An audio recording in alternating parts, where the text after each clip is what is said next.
قعدنا الاسبوع اللي فات عملنا حلقه توقعات وقعدنا نتوقع مين اللي هيبقى هداف الدوري، وجبنا ورقه وقلم وجبنا اكسل شيت وقعدنا نحسب ونشوف مين هيبقى فريق الفانتزي بتاعنا، عشان في الاخر يجي الكسندر متروفيتش اللي انا اتريقت عليه ويقول لك حوش اللي وقع منك يا معلم. كالعاده بدايه قويه جدا للدوري الانجليزي، وعشان اجازه الصيف المره دي كانت اقصر من كل مره عشان كاس العالم، فتحس ان الدوري ابتدى زي ما انتهى السنه اللي فاتت، ما تحسش ان انت بقالك كتير بعيد، برغم ان احنا طول الفتره اللي فاتت كنا محتاجين ان الدوري يرجع عشان كنا زهقانين. فاهلا وسهلا بيكم فيديو جديد. ما دام وصلك الفيديو اعمل لايك. انا ادم دومينجو ويلا بينا نبدا الحلقه.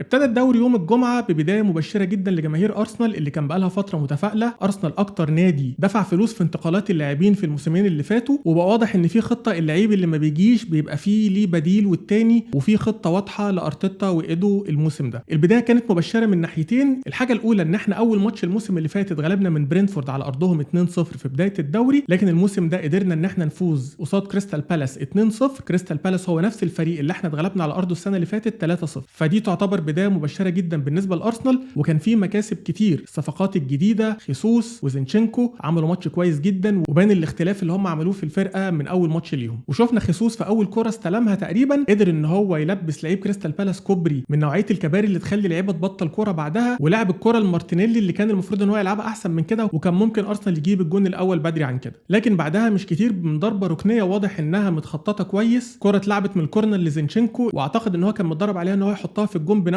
لكن لأن الكرة اتطرفت رجعها تاني لمنطقه السته، ومارتينيلي قدر ان هو يحطها عشان ارسنال يجيب الهدف الاول. ابتدى بعد كده يكون في بطء شويه، لكن شفنا ماتش كويس جدا من معظم لعيبه ارسنال. توماس بارتي عمل ماتش كويس جدا، الصفقات الجديده ويليام ساليبا وزينشينكو فرقوا كتير جدا في الدفاع، وبصراحه بين وايت واحد من اللعيبه اللي انا ما كنتش مقتنع بيها في فريق ارسنال عمل ماتش كويس جدا، وقدر ان هو يحد من خطوره ويلفريد زاها طول الماتش. فهجوميا ارسنال كان كويس، ودفاعيا كمان كان كويس جدا. النقاط السلبيه الوحيده في الماتش طبعا جرانيت جاكا لازم ياخد انذار لاي سبب من الاسباب. لو ما كانش فاول يبقى عشان رمى نفسه في كوره ملهاش اي لازمه، كوره في نص الملعب وعدى من اللعيب، قرر يلبس الزعانف والمايو ويضرب غطس على ارض الملعب. الحكم طبعا ما فكرش واداله انذار على طول. ففي اول ماتش في الموسم جرانيت جاكا بياخد انذار ملوش اي لازمه. والحاجه الثانيه هي ان مارتن اوديجارد دوره ما كانش ظاهر خالص مع الفريق، او هو كان مختفي الماتش ده عكس العناصر الثانيه اللي كانت نشطه جدا طول الماتش. على الناحيه الثانيه فريق كريستال بالاس قدر ان هو ينزل الشوط الثاني وقدر ان هو يهدد مرمى ارسنال كذا مره، لكن كريستال بالاس ما عندوش المهاجم اللي يخلص الفرص، والكورتين اللي جات لهم قدر ارون رامسديل ان هو يتصدى ليهم. ده غير كمان واضح الفرق اللي عمله غياب كونر جالاجر اللي رجع لفريق تشيلسي اللي كان بيحرك فريق كريستال بالاس في نص الملعب الموسم اللي فات. وبرغم ان احنا كلنا بنتفرج على الماتش حسينا ان ارتيتا اتاخر شويه في التغييرات، لان زينشينكو وخيسوس ما كانوش قادرين يجروا، واول ما خرجوا من الملعب ونزل كيران تيرني وايدين كيتيا شفنا الفرق على طول. زينشينكو في اواخر وقته في الملعب كان خلاص ابتدى ان هو بقى يشد اللعيبه من الفانيلا، ومش قادر يجري ومش قادر يهجم عشان لو الكره اتقطعت مش هيقدر ان هو يرجع، ولعيبه كريستال بالاس صراع جدا. فشفنا اول كوره نزل فيها كيران تيرني ازاي يتقدم، وازاي ابتدى ان هو يسحب دفاع كريستال بالاس ويجبره ان هو يرجع لورا، وازاي ان ارسنال ابتدى ينقل الكوره تاني يتدرج من الدفاع للهجوم. وفي كوره من ناحيه الشمال قدر ان هو ينقلها عن طريق ايدين كيتيا ناحيه اليمين لساكا عشان يلعبها بالعرض تيجي في مدافع كريستال بالاس مارك جاي، وتيجي الهدف الثاني لارسنال. نتيجه كويسه جدا لارسنال، والاداء كمان كان كويس، وبدايه مبشره جدا لارسنال اللي السنه دي بيتارجت ان هو يخلص في التوب 4. صحينا بقى يوم السبت وقلنا نستفتح ماتش ليفربول وفولم، وانا كنت بقول ان فولم هينزل درجه ثانيه، وبقول ان الكسندر متروفيتش لما بيطلع في البريمير شيب ما بيعملش اي حاجه، وكنا متوقعين اداء عالي جدا من ليفربول في اول ماتش في الموسم. لكن اللي حصل كان عكس كده تماما. الكسندر متروفيتش مش من اللعيبه السريعه، لعيب بطيء، لكنه قدر ان هو ياكل عيش من دفاع ليفربول وخصوصا من فان دايك. وابرز كورتين كانوا الكره اللي استلمها متروفيتش في نص ملعب ليفربول، ولان هو لعيب بطيء ما قدرش ان هو ياخد الكره ويجري بيها على الجون، فقرر ان هو يقف. فان دايك دخل عليه قام لافف ورجع وخلق لنفسه مساحه، وكان هيسبب خطوره على مرمى ليفربول. والكره الثانيه اللي تسبب فيها في ضربه جزاء، وبرده تاني مع انه بطيء جدا لكن قدر ان هو يضحك على فان دايك ويلبسه ضربه جزاء. واضح ان كان في حماس وريتم عالي جدا من لعيبه فولم في الماتش ده، عشان يكون عكس كل اللي الناس متوقعاه من فولم، الاداء البطيء وعدم الكفاءه الهجوميه والضعف في خط الدفاع. وشفنا كمان في الجون الاول لفولم ازاي متروفيتش قدر ان هو يلعب الكره بدماغه من فوق الكسندر ارنولد، اللي انا شايف ان هو بصراحه بيسبب مشاكل كتير جدا لفريق ليفربول. الكسندر ارنولد من المدافعين اللي بيقدروا ان هم يزيدوا بالكوره وبيخلق خطوره هجوميه مع محمد صلاح، لكن في الدفاع بصراحه مستواه اقل من مستوى اللي الناس كلها شايفاه. فشفنا مثلا في كوره محمد صلاح ابتدى ان هو يرجع يدافع بكل سرعته لما الكوره اتقطعت من فريق ليفربول،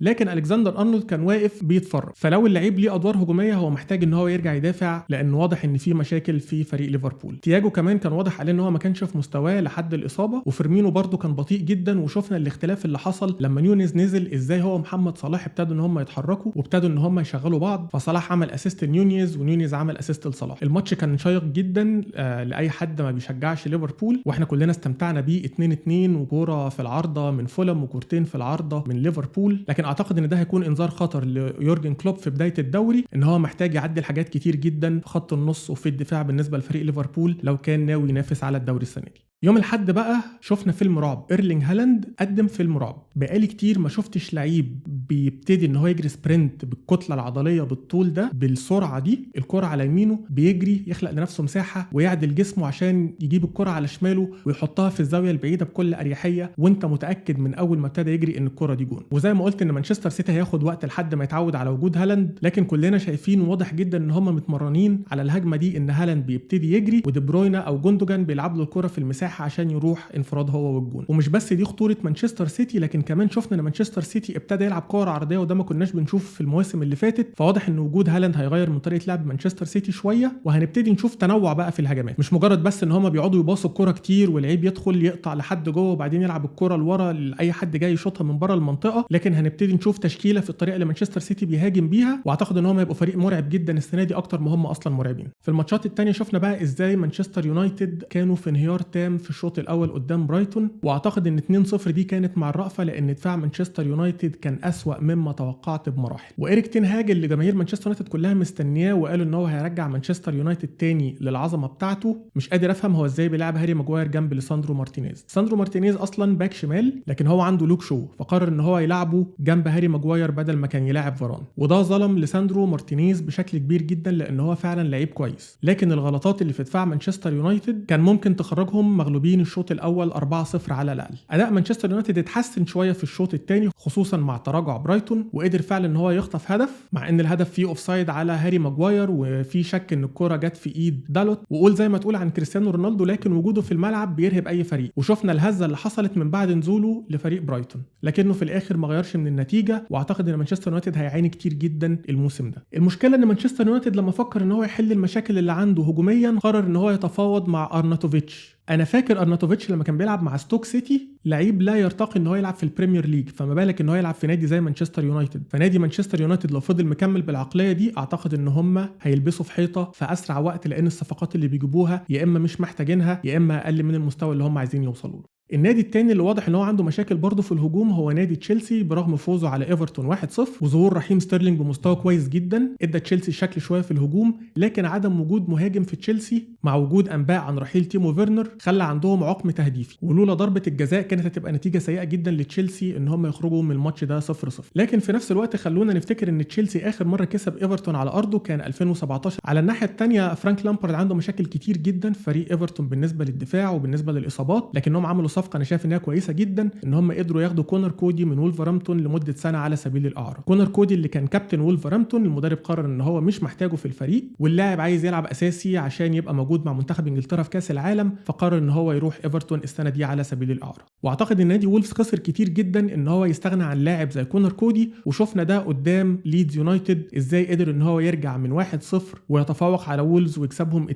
دفاع وولفز مع عدم وجود كونر كودي كان غير منظم تماما، وجوزيسا الحارس اللي انا شايفه حارس مرمى كويس جدا يسأل عن الهدف الاول كان ممكن يعمل فيها احسن من كده، ورجوع بامفورد لخطوط ليدز اداهم خطوره في الهجوم. كل العوامل دي هتاثر على مسيره وولفرهامبتون، والثلاث نقط دول مهمين جدا لليدز يونايتد في بدايه الدوري وهتديهم دفعه. من الماتشات المثيره كان ماتش ليستر سيتي وبرينفورد. ليستر سيتي بيتقدم بهدفين وبعدين برينفورد بيقدر ان هو يجيب هدفين ويتعادل. وبرده من القرارات الغريبه هو ان ليستر سيتي بيستغنى عن كاسبر شمايكل وما بيجيبش حارس مرمى بديل، وحارس المرمى اللي معاهم هو وورد اللي ما عندوش خبره كافيه ان هو يلعب في نادي زي ليستر او في البريمير ليج. فاعتقد ان ليستر سيتي من هنا لحد نهايه الانتقالات محتاجين يجيبوا حارس مرمى ومحتاجين كمان دعم في الدفاع. وبجمله بقى التوقعات اللي عكس عكس الواحد ما كان متوقعه تماما، هو ان بورموث بيفوز على استون فيلا في اول ماتش 2-0 على ارضه، في حين ان نيوكاسل بيكسب نوتنغهام فورست 2-0.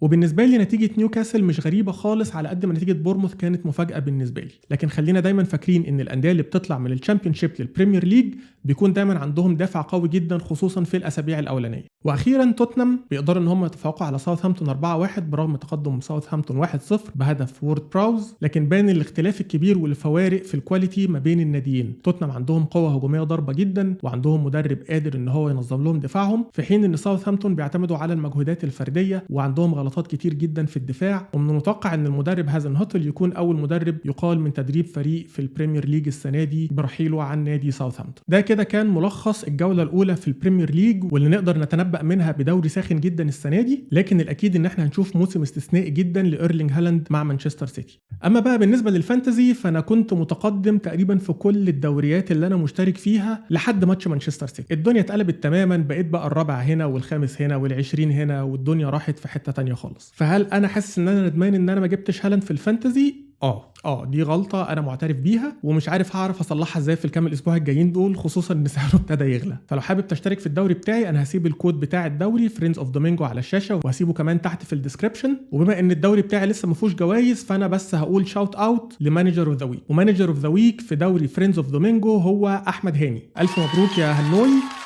احمد هاني جايب 83 نقطه. تعالوا كده نبص على التشكيل بتاعه. في حراسه المرمى من تشيلسي ادوارد مندي كلين شيت، معاه 4 في الدفاع ويليام ساليبا من ارسنال كلين شيت، إريك داير من توتنهام جايب هدف، كايل ووكر من مانشستر سيتي كلين شيت برضو، والكسندر ارنولد ترينت ده اللي قلش منه. في خط النص محمد صلاح ومكابتنه ب 24 نقطه، برونو جيمارايش من نيوكاسل 3 نقط برغم فوز نيوكاسل، وماركوس راشفورد من مانشستر يونايتد. يا جماعه ما حدش يجيب لعيبه من مانشستر يونايتد، يا جماعه ما حدش يجيب لعيبه في الفانتزي من مانشستر يونايتد. وطبعا ده رايي وما حدش يسمع كلامي عشان ما حدش يقول لي بعد كده احنا خيشنا بسبب. واخيرا في الهجوم داروين ب9 نقط جول واسيست مع ليفربول، ايرلينج هالاند هدفين قدام ويست هام ب13 نقطه، وجابريل خصوص بنقطتين مع ارسنال. ويلدان يا احمد يا هاني، وبدايه موفقه جدا وهنبتدي نجري وراك كلنا بقيه الموسم عشان نحصلك. واحمد هاني من الناس جامده جدا في الفانتزي بصراحه، والسنه اللي فاتت كان طالع الاول في الدوري اللي احنا كنا مشتركين فيه، بس هحاول احصله ان شاء الله. قبل ما نختم خلينا اشارك معاكم صوره الاسبوع. وصوره الاسبوع اللي معانا هي للاعب هاري ماجواير وهو ماسك تروسرد ماسكه غريبه جدا، مش عارف هو كان بيفكر فيه. فيا ترى تعليقكم على الصوره دي ممكن يكون ايه؟ وجماهير مانشستر يونايتد حاسه بايه ان هاري ماجواير لسه موجود في الفريق لحد دلوقتي؟ مش بس كده، ده هو كمان الكابتن وبيلعب كل الماتشات اساسي. بجد ربنا يعينكم، ربنا يعينكم بجد، هيبقى موسم طويل جدا عليكم. وبكده بكون وصلت لاخر الحلقه. ومادام وصلت معايا لاخر الحلقه ما تنساش تعمل لايك وما تنساش تعمل اشتراك في القناه، وكمان تفعل التنبيهات عشان تشوف فيديوهاتي الجديده اول باول، وابعت الحلقه لكل اصحابك لو الحلقه عجبتك. شكرا جدا على متابعتكم واشوفكم ان شاء الله في فيديو جديد مع دومينجو.